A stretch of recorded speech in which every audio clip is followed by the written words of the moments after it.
Hi good morning, how are you guys? ഇത് വിജയാണ് കേട്ടോ. ഇന്നൊരു സ്പെഷ്യൽ മോർണിംഗ് ആണ്. ആഫ്റ്റർ എ ലോങ് ടൈം കഴിഞ്ഞിട്ടാണ് ഞാൻ ഇത്രയും നന്നായി ഉറങ്ങിയിട്ട് എനിക്കത്. ഇന്നൊരു സ്പെഷ്യൽ മോർണിംഗ് കൂടിയാണ്, അതേസമയം ഒരു സാഡ് ഡേ കൂടിയാണ് കേട്ടോ. അപ്പോൾ ഇതിൻ്റെ കോമ്പിനേഷൻ എങ്ങനെയാണ് വന്നതെന്ന് ഞാൻ പറഞ്ഞുതരാം. സ്പെഷ്യൽ മോർണിംഗ് എന്ന് പറഞ്ഞു കഴിഞ്ഞാൽ 2 ആഴ്ചയായിട്ട് ഉറക്കം തീരെ ഉണ്ടായിരുന്നില്ല. മോളുടെ പരീക്ഷയായിരുന്നു ബോർഡിൻ്റെ, അത് കാരണം രാത്രിയൊക്കെ ഇങ്ങനെ ഉറക്കം ഇല്ലാണ്ട് ഇരുന്നിട്ട് അവളുടെ കൂടെ ഇരുന്നിട്ട് ഇന്നാണ് ആദ്യമായിട്ട് ഫുൾ ഉറക്കം കിട്ടിയിട്ട് ഞാൻ എനിക്ക് പ്രോപ്പറായിട്ട് ഉറക്കം ഫിനിഷ് ചെയ്തിട്ട് എനിക്കത്. രണ്ടാമത്തത് ബാഡ് ഡേ എന്ന് പറഞ്ഞു കഴിഞ്ഞാൽ, ബാഡ് ഡേ അല്ല സാഡ് ഡേ എന്ന് പറഞ്ഞു കഴിഞ്ഞാൽ, എൻ്റെ ഒരു വെരി ക്ലോസ് ഫ്രണ്ടിൻ്റെ ഇന്ന് സർജറിയാണ്. അവൾക്ക് ഒരു ബ്രെയിൻ ട്യൂമർ സെക്കൻഡ് ടൈം വന്നു. അപ്പോൾ അവളുടെ ഇന്ന് മേജർ സർജറിയാണ്. അവൾ ഇവിടെയല്ല, ഓസ്ട്രേലിയയിലാണ്. അപ്പോൾ അവൾക്ക് വേണ്ടിയിട്ടും ഒന്ന് പ്രാർത്ഥിക്കണം. പിന്നെ എന്തൊക്കെയുണ്ട് വിശേഷം? നിങ്ങളൊക്കെ സുഖമായിരിക്കണമെന്ന് ഞാൻ വിചാരിക്കുന്നു. അവിടെ ഏപ്രിൽ അടുക്കാറായില്ലേ, അപ്പോൾ തൃശ്ശൂർ പൂരത്തിൻ്റെ തിരക്കിലായിരിക്കില്ല നിങ്ങളൊക്കെ, എനിക്കറിയാം. എനിക്കും അതെ പൂരം ഇഷ്ടമാണ്. അതെ, നിങ്ങളുടെ രോമേശ്വരൻ ഗുഡ് മോർണിംഗ് പറയണു കേട്ടോ. ഗുഡ് മോർണിംഗ് എല്ലാവരോടും പറയണു, ഒരു ഹായ് കൊടുത്തേക്ക്. ഞാൻ ഈ ബാൽക്കണിയിൽ പോയപ്പോൾ അവൻ വന്നേക്കാം. അവനൊരു ബാൽക്കണി പ്രാന്തനാണ്. അവന് വീട്ടിൽ ഇരിക്കാൻ ഇഷ്ടമില്ല, കൂടുതൽ ഇങ്ങനെ ബാൽക്കണിയിൽ ഇരുന്നിട്ട് വ്യൂ കാണാനാണ്. അപ്പോൾ ഞാൻ പറഞ്ഞത്, നിങ്ങളിപ്പോൾ തൃശ്ശൂർ പൂരത്തിൻ്റെ തിരക്കിലൊക്കെ ആയിരിക്കുമെന്ന് എനിക്കറിയാം. ഞാനും ഇവിടെ തൃശ്ശൂർ പൂരം പോകാൻ പറ്റിയില്ലെങ്കിലും ഓർക്കാറുണ്ട്. എൻ്റെ മോളുടെ പിറന്നാൾ തൃശ്ശൂർ പൂരത്തിൻ്റെ ദിവസമാണ് കേട്ടോ. അപ്പോൾ ഒരു കോഫി കുടിച്ചിട്ട് ഇന്ന് എനർജി ഉണ്ടാക്കാമെന്ന് വിചാരിക്കുന്നു. കോഫിയിൽ മധുരമില്ല, മധുരം ഇപ്പം ഞാൻ നിർത്തിക്കണം. 1 മാസമായിട്ട് പരീക്ഷയൊക്കെ കഴിഞ്ഞു. ഇനി വീണ്ടും ബാക്ക് ടു ഹെൽത്തിലേക്ക് കോൺസെൻട്രേറ്റ് ചെയ്യണം. 6 പാക്സ് ഒക്കെ ഉള്ള ആളായിരുന്നു, ഇപ്പോൾ ഫാമിലി പാക്കായി മാറിയിട്ടുണ്ട്. അപ്പോൾ അത് കാരണം ഷുഗർ ഒന്ന് കട്ട് ഡൗൺ ചെയ്തു. ഇനി മാക്സിമം ട്രൈ ചെയ്യുന്നുണ്ട് കേട്ടോ. പിന്നെ നിങ്ങളൊക്കെ ചായക്ക് കോഫിക്കൊക്കെ എത്ര സ്പൂൺ പഞ്ചസാര എടുക്കും? അത് ഞാൻ എൻ്റെ ജോ ലൈൻ വരാൻ വേണ്ടിയിട്ട് കുറച്ച് ഫേഷ്യൽ എക്സസൈസ് ചെയ്തതാണ് കേട്ടോ. പിന്നെ എൻ്റെ വ്ളോഗൊക്കെ ഇഷ്ടപ്പെടുന്നുണ്ടോ നിങ്ങൾക്ക്? ഞാൻ റോ ആയിട്ടാണ് ഇടുന്നത്. എന്തെങ്കിലും വല്ല ചേഞ്ചസ് ഒക്കെ വരുത്തണമെങ്കിൽ പറഞ്ഞോളൂ കേട്ടോ എന്നോട്. അത് ഇന്നത്തെ വെളിച്ചാകുമ്പോൾ തന്നെ ഒരു പണി കിട്ടിയിട്ടാണ് ഇരിക്കണേ. ഫിൽറ്റർ ആകെ നാശമായി വീടിൻ്റെ. അപ്പോൾ ആ ഫിൽറ്റർ നന്നാക്കാൻ ആൾക്കാർ വന്നൊക്കെയാണ്.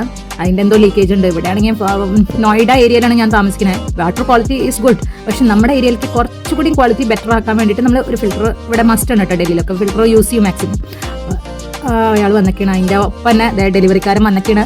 നിങ്ങളോടൊക്കെ കൂടുതൽ വർത്താനം പറയാൻ വേണ്ടിയിട്ട് ഞാൻ ഇന്നൊരു സാധനം ആമസോണിൽ നിന്ന് മേടിച്ചിട്ടുണ്ട്. സ്പെഷ്യലി ഫോർ നിങ്ങളോട് കണക്ട് ചെയ്യാനും നിങ്ങളോട് നന്നായി സംസാരിക്കാനും എൻ്റെ സംസാരം നിങ്ങൾക്ക് നല്ല പോലെ കേൾക്കാനും പറ്റിയൊരു സാധനം. ഗസ് ചെയ്യാൻ പറ്റും എന്താണ്?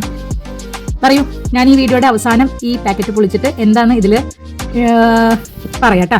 അതുവരെ നിങ്ങൾ ഗസ് ചെയ്യൂ. നിങ്ങൾക്ക് ഗസ് ചെയ്യാൻ പറ്റുമെങ്കിൽ നിങ്ങൾ ഈ ബ്ലോഗിൻ്റെ താഴെ കമൻറ്റ് ചെയ്യൂ കേട്ടോ. 2 മിനിറ്റില്ല 1 മിനിറ്റിൻ്റെ ഉള്ളിൽ മെസ്സേജ് ചെയ്യണവർ ഈ പാക്കറ്റിൻ്റെ ഉള്ളിൽ എന്താണ് അവരുടെ കമൻറ്റ് ഞാൻ പിൻ ചെയ്യാം കേട്ടോ.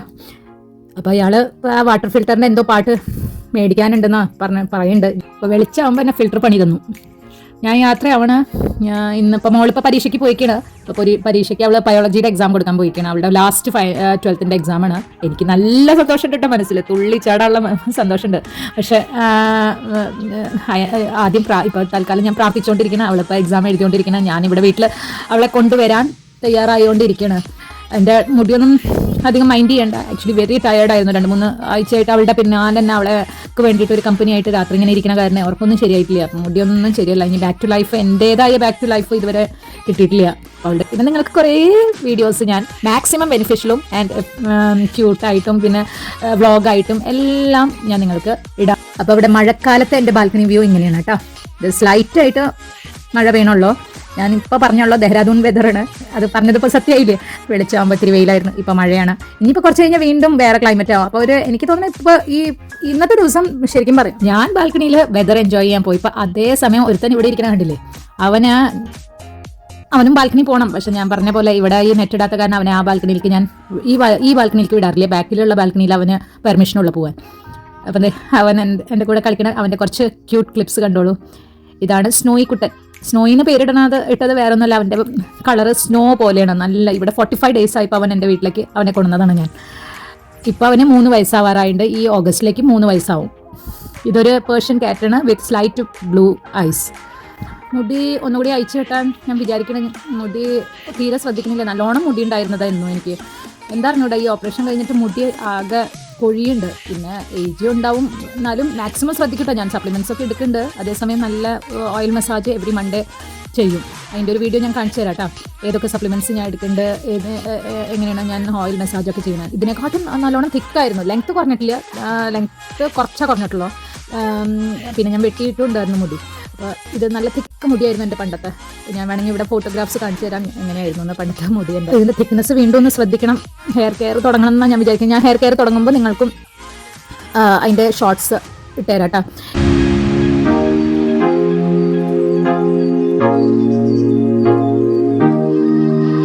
ജീവിതത്തിലെ ഏറ്റവും നല്ല കാര്യം എന്താണെന്ന് എന്നോട് ചോദിച്ചു കഴിഞ്ഞാൽ എനിക്ക് ആലോചിക്കേണ്ട ആവശ്യമില്ല. ഏറ്റവും നല്ല കാര്യം ഞാൻ ചെയ്തത് ഡ്രൈവിംഗ് പഠിക്കുകയായിരുന്നു. ഞാൻ വളരെ ലേറ്റ് ആയിട്ടാണ് ഡ്രൈവിംഗ് പഠിച്ചത്. ചെറുപ്പത്തിൽ എനിക്ക് അതിൻ്റെ സിറ്റുവേഷൻ കിട്ടിയിട്ടില്ല ഒരിക്കലും ഡ്രൈവിംഗ് പഠിക്കണം. സൈക്കിൾ തന്നെ വല്ലപ്പോഴും ഓടിക്കാനേ കിട്ടിയിട്ടുള്ളൂ. അപ്പോൾ ഞാൻ ഡ്രൈവിംഗ് പഠിച്ചത് ഒരു 40-ലാണ് കേട്ടോ.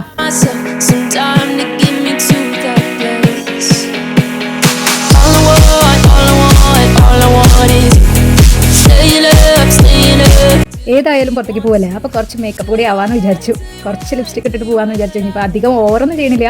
ഇട്ട ഡ്രസ്സ് തന്നെ ഇട്ടിട്ടാണ് പോകണേ. ജസ്റ്റ് കാറിലല്ലേ പോകണ്ടോ, കാറിൽ പോവുക. ഇവിടുന്ന് 5 മിനിറ്റ്സിൻ്റെ വഴിയുള്ളൂ. ജസ്റ്റ് ഒന്ന് ലിപ്സ്റ്റിക് ടച്ചപ്പ് ചെയ്തിട്ട് പോവാണ് കേട്ടോ.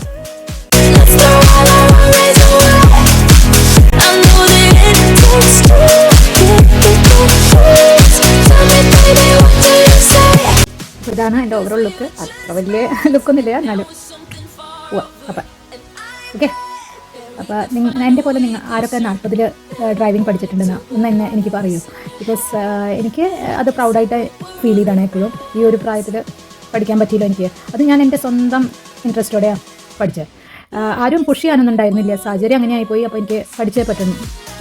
ഞാൻ ഇതാണ് നിങ്ങളോടും പറയണത്. മാക്സിമം സ്കിൽസ് നിങ്ങൾ നിങ്ങളുടെ ലൈഫിൽ പഠിക്കാൻ നോക്കൂ. ഒരാളെയും ഡിപ്പെൻഡ് ചെയ്യാണ്ട് നമുക്ക് ജീവിക്കാം. അപ്പോൾ പോണേക്കാട്ടും മുമ്പ് എൻ്റെ പൂച്ചേശ്വരൻ രോമേശ്വരൻ ആയ സ്നോയ്ക്ക് ലഞ്ച് കൊടുത്തിട്ട് പോവാട്ടോ.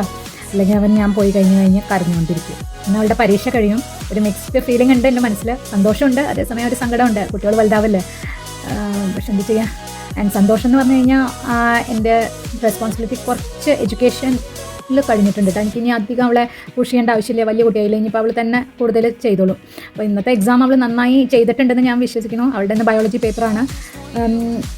നന്നായി ചെയ്തിട്ടുണ്ടാവും എന്ന് വിചാരിക്കുന്നു. അവൾക്ക് ഇഷ്ടമാണ് ബയോളജി. സമയം ഇപ്പോൾ 1 മണിയായി. ഞാൻ അവിടേക്ക് ഡ്രൈവ് ചെയ്ത് എത്തുമ്പോഴേക്കും 1:15 ആവും. ഇതാണ് ഞാൻ പറഞ്ഞ സർപ്രൈസ് കേട്ടോ. നിങ്ങളായിട്ട് കൂടുതൽ കണക്ട് ചെയ്യണമെങ്കിൽ എനിക്ക് സംസാരിക്കണം. അപ്പോൾ സംസാരിക്കുമ്പോൾ ഞാൻ ഈ വോളി അല്ലാണ്ട് സംസാരിച്ച് കഴിഞ്ഞാൽ നിങ്ങൾക്ക് കേൾക്കില്ല. പിന്നെ നിങ്ങൾ നിങ്ങളുടെ അഭിപ്രായങ്ങൾ എന്നോട് എങ്ങനെ പറയും. അപ്പോൾ ഞാനൊരു ഗ്രെനറോയുടെ മൈക്ക് മേടിച്ചിട്ടുണ്ട് കേട്ടോ. ഇതിൻ്റെ റീല് ഞാൻ അതിൽ ഷോർട്സ് ആയിട്ട് ഇട്ടിട്ടുണ്ട്. ചെക്ക് ചെയ്ത് നോക്കൂ. ചാച്ചടാ പോവാട്ടാ. അമ്മ പോയിട്ട് വരാം. നീ ഇവിടെ മിണ്ടാണ്ട് കരയാണ്ട് ഇവിടെ ഇരുന്നോളൂ.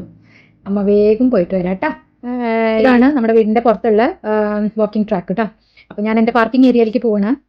പാർക്കിംഗ് കുറച്ച് ദൂരം കിട്ടിയാണ്. നമുക്ക് 2 വണ്ടികളുണ്ട്. ഒരു വണ്ടി ഇവിടെയാണ് പാർക്ക് ചെയ്താണ്, മറ്റേ വണ്ടി ആ സൈഡിലെ പാർക്ക് ചെയ്താണ്. ഈ 2 പാർക്കിങ്ങും കുറച്ച് ദൂരെ ഞാൻ കിട്ടിയാണ്. അപ്പോൾ ഈ പാർക്കിങ്ങാണ് കിട്ടിയത്. പക്ഷേ എൻ്റെ വണ്ടി കുറച്ച് അടുത്താണ്. ഹസ്ബൻഡിൻ്റെ വണ്ടി കുറച്ച് ഇവിടെയും ദൂരെയാണ് പാർക്കിംഗ് സ്ലോട്ട് കിട്ടിയാണ്. നമുക്കറിയാലോ, ഒരു ബോർഡ് എക്സാം കഴിഞ്ഞ് കഴിഞ്ഞാൽ ഒരു അമ്മയ്ക്ക് എത്ര സന്തോഷം ഉണ്ടാവും. അതും ഒരു ലൈഫിലത്തെ ഒരു സ്റ്റേജ് നീങ്ങിയ പോലെ തോന്നുന്നത്. അവളുടെ കൂടെ എൻ്റെ സ്റ്റേജ് നീങ്ങുന്നുണ്ട്. അവളെ അഡൾട്ടായി. ഞാൻ എൻ്റെ കുട്ടികളുടെ പഠിപ്പിക്കുന്ന കാലത്തുനിന്ന് ഒന്നുകൂടി മുമ്പിലേക്കുള്ള സ്റ്റേജിലേക്കായി. എനിക്ക് എൻ്റെ കാര്യങ്ങൾ നോക്കാനുള്ള സ്റ്റേജിലേക്ക് വന്നു എന്ന് പറയാം. ഹെൽത്ത് ഇഷ്യൂസ് ഒന്നും വരാതിരിക്കട്ടെ എന്ന് എപ്പോഴും ഈശ്വരനോട് ഞാൻ പ്രാർത്ഥിക്കുന്നുണ്ട്. ഹെൽത്ത് ഉണ്ടെങ്കിലല്ലേ നമുക്ക് നമ്മുടെ കാര്യത്തിലും ശ്രദ്ധിക്കാൻ പറ്റുള്ളൂ, ഫാമിലിയുടെ കാര്യത്തിലും ശ്രദ്ധിക്കാൻ പറ്റുള്ളൂ. ജിമ്മ് തുടങ്ങണം 2ാമതെന്ന് എന്ന് എനിക്ക് ആഗ്രഹമുണ്ട്. നാളെ തൊട്ട് പറ്റിയ ജിമ്മ് ഞാൻ നേരത്തെ റൂട്ടീനിലേക്ക് കൊണ്ടുവരും കേട്ടോ.